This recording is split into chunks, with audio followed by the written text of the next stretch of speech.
Salve a tutti ragazzi, oggi confronto fra Xiaomi Redmi Note 12 e Xiaomi Redmi 12. Cercheremo di capire le principali differenze fra i due smartphone, così da orientarvi il meglio possibile verso l'eventuale acquisto di uno dei due. Ovviamente per dettagli più approfonditi vi rimando alle recensioni di ognuno dei due e ai vari shorts. Come al solito vi devo fare le solite raccomandazioni di rito. Se volete supportarmi e far sì che il canale continui a sopravvivere, a crescere, eh, iscrivetevi, condividete il video, commentate, mettete like, insomma, le solite cose che ormai conoscete benissimo, che sono necessarie per la sopravvivenza del canale. Eh, Detto questo, passiamo subito al confronto fra Xiaomi Redmi Note 12 e Xiaomi Redmi 12. Mini sigla e poi confronto.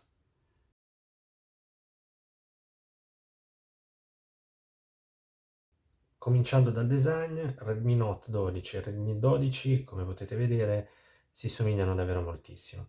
Le cornici dei due smartphone sono pressoché uguali con, devo dire, il mento inferiore leggermente più pronunciato su Redmi Note 12 e non ci sono dettagli particolari che riescano a rendere subito distinguibile uno smartphone dall'altro. Le uniche due differenze tra i due Xiaomi vanno ricercate nei rispettivi moduli fotografici, eccoli qua, come potete vedere abbastanza differenti, e, e nel retro di Xiaomi Redmi 12, nel quale Xiaomi ha impiegato il vetro invece del policarbonato utilizzato sul retro di Redmi Note 12. Per quanto riguarda le dimensioni e il peso, anche qui le differenze fra i due Xiaomi sono davvero minime. Redmi Note 12 ha dimensioni leggerissimamente più contenute rispetto al Redmi 12, parliamo infatti di 2,9 mm in meno di altezza, 0,28 mm in meno di larghezza e 0,27 mm in meno di spessore. Insomma, differenze che a un primo sguardo si fa davvero fatica a cogliere. Anche sul peso vince Redmi Note 12, che risulta essere 15 grammi più leggero rispetto al Redmi 12. Ed eccoci arrivati a parlare dei display dei due Xiaomi. Comincio subito col dirvi che i pannelli dei due smartphone sono entrambi ottimi, sia quello di Redmi Note 12 che quello di Redmi 12. Sebbene tra i due vi siano delle differenze non trascurabili.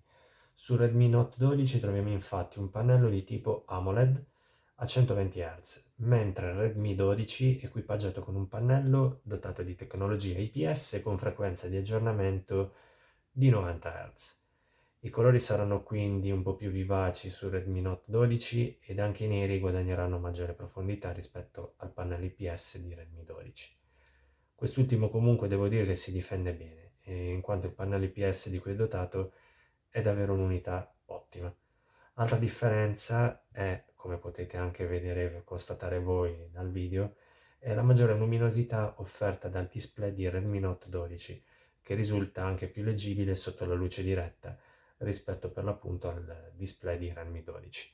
Faccio notare che al momento la luminosità è al massimo su entrambi gli smartphone. Parliamo ora dei SoC, ossia i System on a Chip, di cui sono equipaggiati questi due Xiaomi.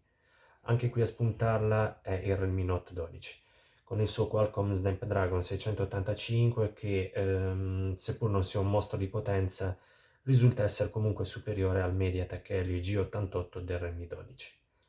Lo Snapdragon 685 offre frequenze operative più alte e due core ad alte prestazioni in più rispetto all'Helio G88. Quest'ultimo diciamo che tenta di difendersi con un'architettura dei core più recente rispetto a quella impiegata dai core dello Snapdragon 685, ma non è sufficiente a colmare il gap tra i due sistemi on a chip.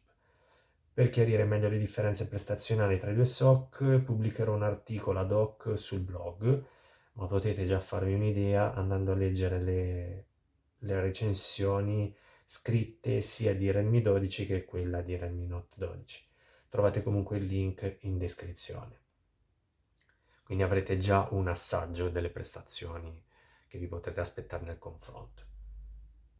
Parlando dei tagli di memoria che ho in prova, entrambi gli Xiaomi sono dotati di 4 GB di RAM LPDDR4X, anche se la frequenza operativa della RAM è leggermente superiore su Redmi Note 12, ed entrambi offrono un'esperienza multitasking che è praticamente identica. Invece per quanto riguarda la memoria interna, Redmi Note 12 ha 64 GB UFS di tipo 2.2, mentre Redmi 12 ha 128 GB e MMC 5.1. Tralasciando la differenza della capienza della memoria interna, differenza che dipende semplicemente da quanto mi venivano a costare i due smartphone, e ho cercato quindi di acquistare le varianti più economiche. Redmi Note 12 offre una memoria interna un po' più veloce rispetto a Redmi 12. Trovate comunque gli short dei test delle rispettive memorie interne sempre in descrizione. Per quanto riguarda invece la batteria, su entrambi i Xiaomi troviamo un'unità da ben 5000 mAh. L'autoautonomia Redmi Note 12 e Redmi 12 sono quasi sovrapponibili. Il primo però ha un vantaggio che riguarda la ricarica rapida, infatti qui arriva fino a 33 watt, mentre su Redmi 12 la ricarica rapida si ferma a 18 watt. In ogni caso sono entrambi due smartphone dotati di autonomia davvero eccellente.